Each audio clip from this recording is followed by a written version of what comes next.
Hey, what is up, everybody? I am here to give you another read aloud for the WWE Championship, a look back at the rich history of the WWE Championship, written by Kevin Sullivan. I'm here to give you another read aloud series for this, and if you want to check out my other read aloud series for this, like my other playlist for this, oh fuck, I'm screwing up. Okay, so I'm here to give you a read aloud series for the WWE Championship, a look back at the rich history of the WWE Championship, written by Kevin Sullivan. And if you want to check out the playlist of the other read alouds I've done for this series, you can click right up here. Because I don't repeat myself. I only talk about those things on those videos. I go chapter by chapter each video. So if you want to check it out, click up here. So let me do some other plugs.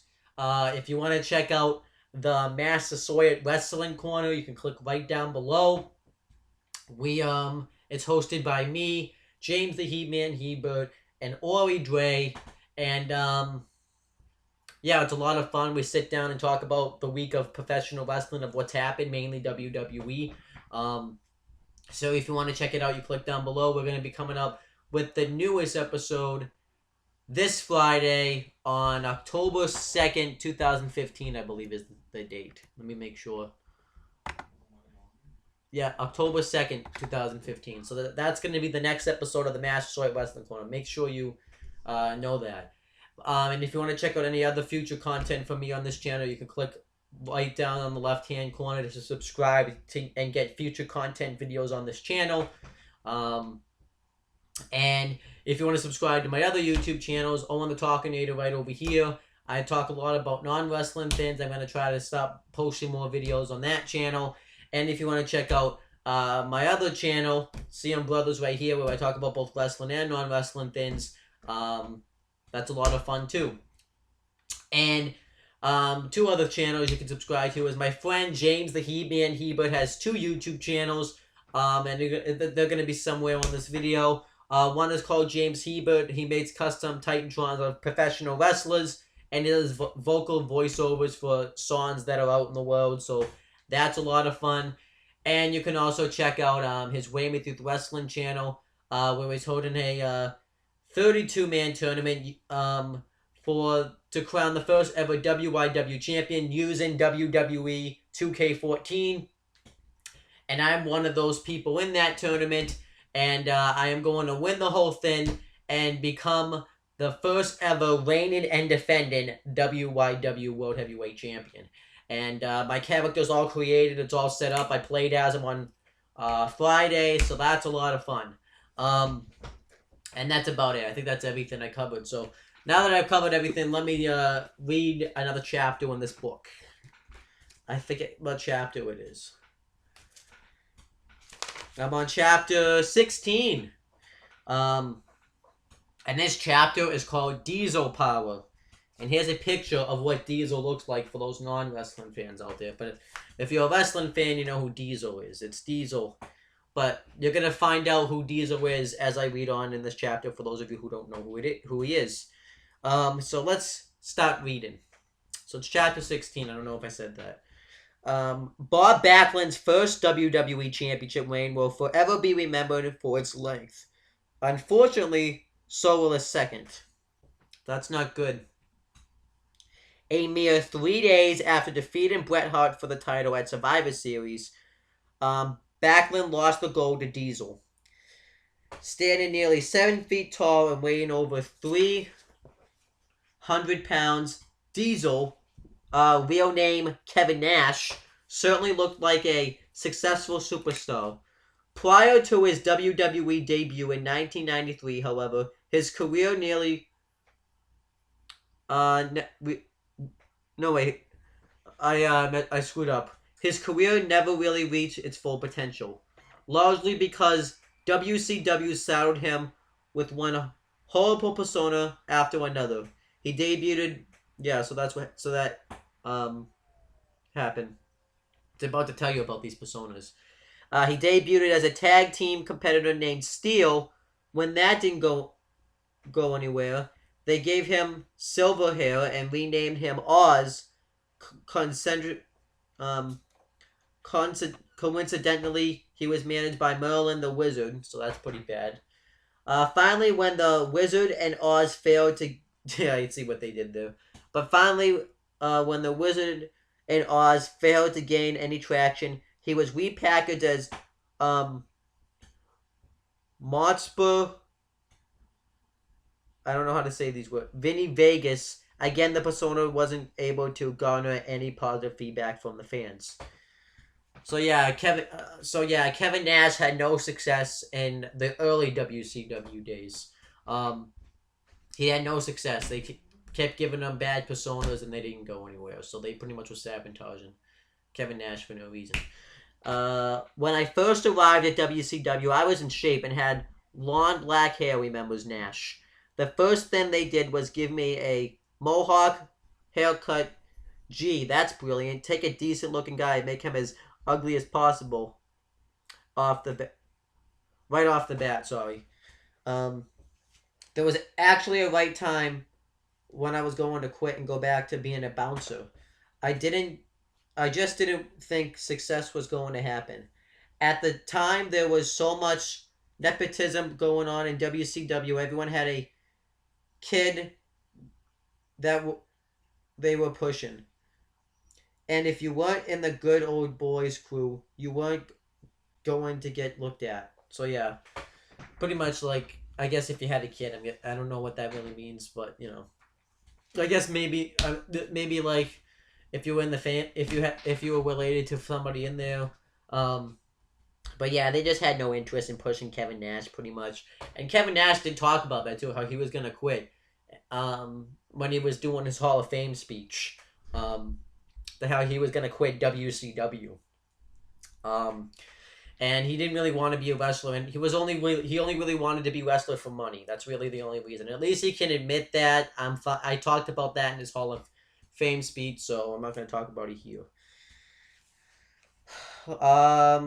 Luckily, Nash stuck with it. He left WCW and signed with WWE in 1993. Shortly after inking his contract, he debuted as Shawn Michaels' bodyguard, Big Daddy Cool Diesel.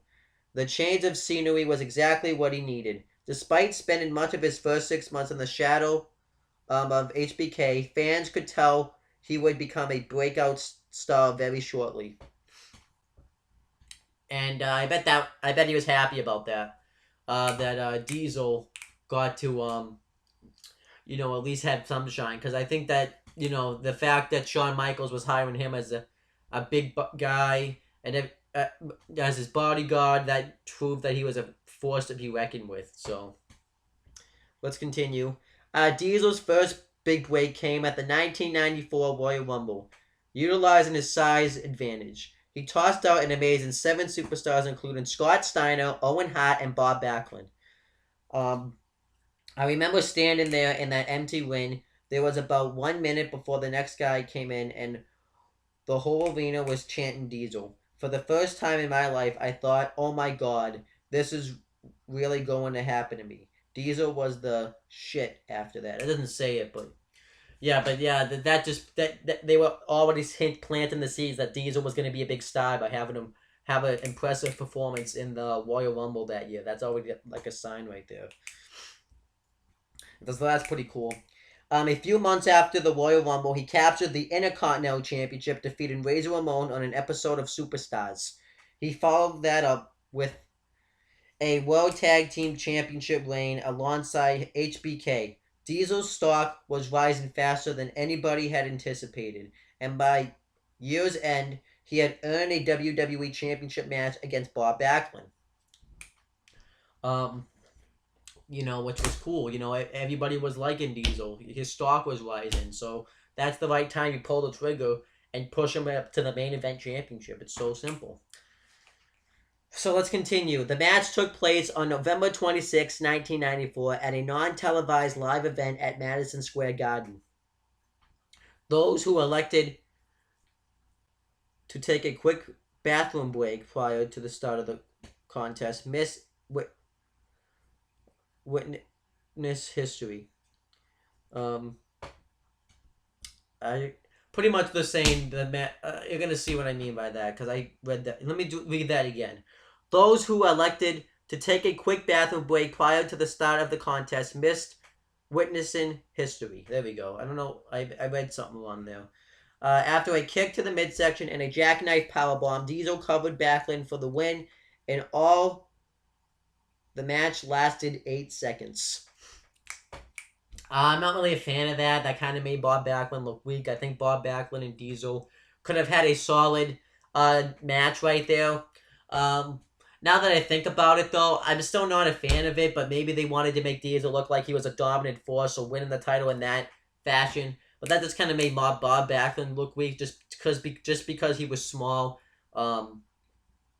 He wasn't able to hold means like he had no chance against Diesel. I think Bob Backlund could have held his own in a match against Diesel because of his submission holds and stuff like that. But I think they wanted to have Diesel look impressive. So let's continue. The feeling of being announced as WWE champion for the first time is unexplainable. I was the champion of the federation I used to watch on television. I was a huge Hogan fan, and now I had the same title as Hulk. To me, it was a moment in my career like no other, and the fact that it was in the Garden made it even more special for me. So that's pretty cool for him. Diesel's in-win celebration was one of the... No, hold on, I screwed up. Diesel's in-win celebration was one of pure jubilation, I think that says. After barely breaking a sweat, he held the title high, much to the delight of the thousands of attendants at MSG. Once he got home, however, Diesel was only concerned about satisfying one person. I think everybody at one time or another has put the title on nude, and I guarantee every winner has walked up to their wife and said, "Honey, you're getting a night with the champ." Maybe I'm the only one. So that's pretty cool. At the time of Diesel's win over Backlund, he was only 16 months into his full-time wrestling career. Despite being with WCW for 3 years, his lack of success meant he was only needed to compete about 35 times a year. So much of the early portion of his WWE Championship reign was on the job training. Luckily for him, he had a stellar supporting cast around him. On a nightly basis, he was climbing into the ring with Shawn Michaels, Razor Ramon, or Undertaker. It was nearly impossible for him to have a bad match against such great competition. So that's pretty cool right there. It's pretty cool that they gave him the title. I can just imagine what it felt for Diesel too. After WCW kept failing to push him, and then WWF at that time just pushed him to the moon. It must have felt great for him. So let's continue. And yeah, he probably wasn't used to the full-time schedule of, working as WWF champion at that time. So he had people like Shawn Michaels and Razor Ramon and Undertaker that helped him out. So let's continue. In his first major title defense, Diesel battled former WWE champion Bret Hart at the 1995 Royal Rumble. Both superstars were extremely popular at the time and had a great deal of respect for each other. Too bad the rest of the roster didn't share that same respect. On 3 separate occasions, the match was forced to stop after outside interference from other superstars including HBK, Owen Hart, and Jeff Jarrett. The third stoppage of action proved to be the last. Unable to control the mayhem any longer, the referee ordered the match to end with Diesel retaining the title. In retrospect, the contest did little to earn much historical meaning, but history was eventually made later that same night when Shawn Michaels became the first superstar to go wire to wire to win the Royal Rumble match, which means that he was the first superstar to go in at number 1 and go all the way to the end. The victory earned him a spot in his first WrestleMania main event against former friend and WWE champion Diesel.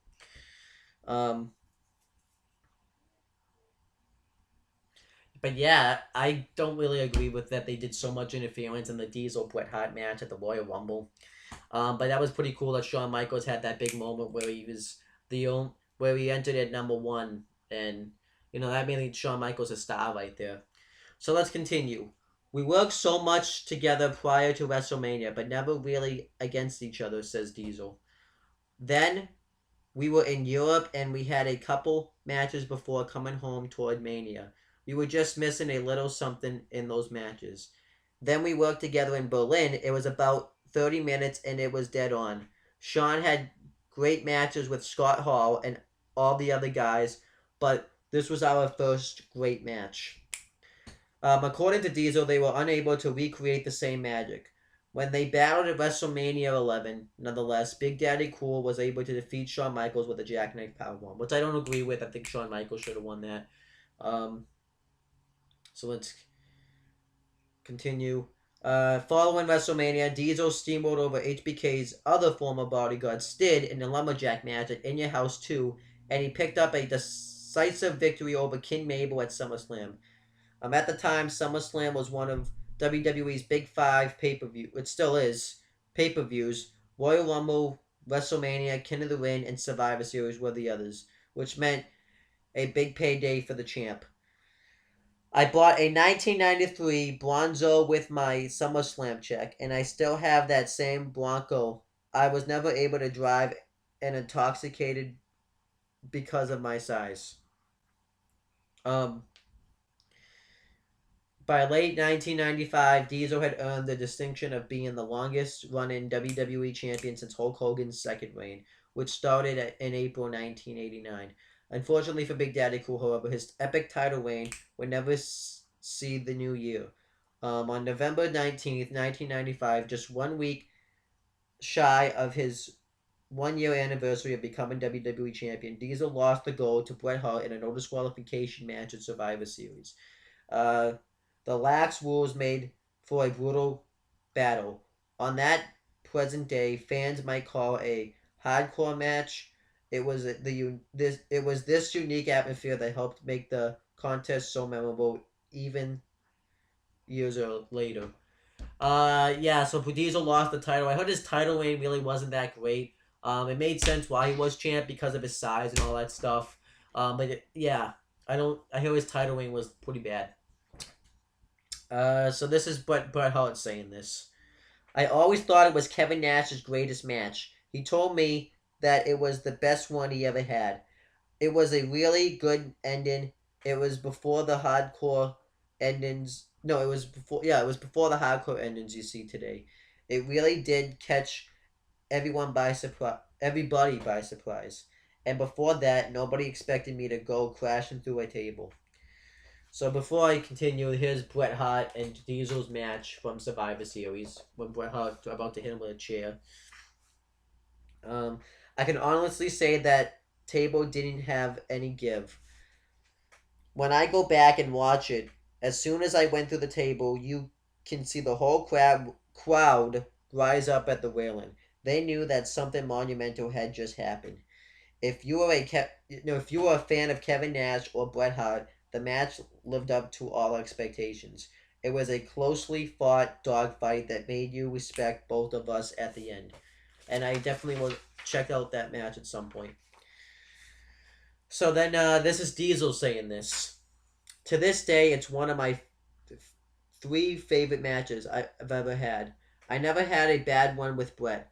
A lot of people might not remember, but the chair shot I gave Bret on the floor was probably the most effective one that WWE had seen in 16 months. So when I reared back that chair and whacked him, the fans didn't know how to react. All these years later, I find it funny that people say they never had a good relationship with Bret. I think they just misunderstood him. He was very much a lone wolf, but he had a great sense of humor, very dry and sarcastic. We always had great respect for each other, and he was a pro. There was never a time when he didn't lace him up. You knew if you were in there with Bret, you were going to have a great match. So yeah, and that's probably true. Every time Bret Hart was in the ring, he always had great matches. And Diesel wasn't really he really couldn't have good matches. So Bret Hart brought Diesel to a good match, and I haven't seen it, so I can't really say it's one of his greatest matches. But if I go back and I'll go back and watch it at some point and give my opinion then. But yeah, there's other matches that Diesel's had. Well, Kevin Nash has had that's been good. Um, so yeah, 6 months. Yeah, but let's see what happens next though. 6 months after losing the title to Bret Hart, Diesel made the difficult choice to leave WWE for WCW. With his wife 8 months pregnant and him always being on the road with WWE, he eventually chose WCW's lighter workload. Plus, the Toronto organization threw a ton of money at me and Scott Hall. And if you're a wrestling fan, you know what happened when Scott Hall and Kevin Nash went to WCW. But if you're not, it's probably going to say it in that book, so I'm not going to say it right now. Um, that's all. That's the end of this read aloud. I mean, it's a good read. I like this chapter. I never really was a huge Kevin Nash fan. Not gonna lie. I just you know he was he t- who t- I always thought it was funny when he tore his quad trying to reach across the ring and make a tag. I just think that he doesn't really have the passion for wrestling. And he even said it, so I'm glad he admitted it. So I mean, not everybody wants to make money, but I feel like you have to at least like what you're doing somewhat. And I just feel like it's kind of a dick. I mean, he's called out Eddie Guerrero and Chris Benoit, saying that they're not the greatest wrestlers of all time. You know, it's just all stupid. I just am not a huge Kevin Nash fan. I like him to an extent, but he's just not my favorite guy. I don't think his matches are really that good. He's really terrible on the mic. Um, and yeah, I heard it was when he held the title was when it doesn't say this, but when the WWF started to crumble in those early '90s, I think it was probably when Diesel fought. Well, when Kevin Nash last Diesel won the WWF title at that time. So, but because that's when WCW was starting to beat WWF in the Monday Night Wars. Um, Even though there was no Monday Night Wars, then, but you get what I'm saying. But yeah, that's the end of this Read Aloud series. I hope you guys enjoyed it. And that's the end of this video. Thank you guys for watching, and I'll talk to you at some point in the future.